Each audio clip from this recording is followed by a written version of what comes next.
To clean the steam wand after use, wipe it down thoroughly with a damp cloth. Direct the steam wand back over the drip tray and set the steam dial to the steam position for a few seconds. This will clear any remaining milk inside the wand.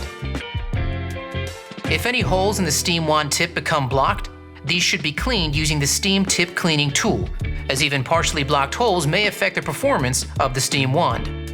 To unlock, use the spanner in the middle of the steam wand cleaning tool to unscrew the tip. Soak the tip in hot water before using the cleaning tool to unblock. Then, replace the tip back onto the steam wand. Then turn the steam dial to the steam position to purge the steam wand after cleaning.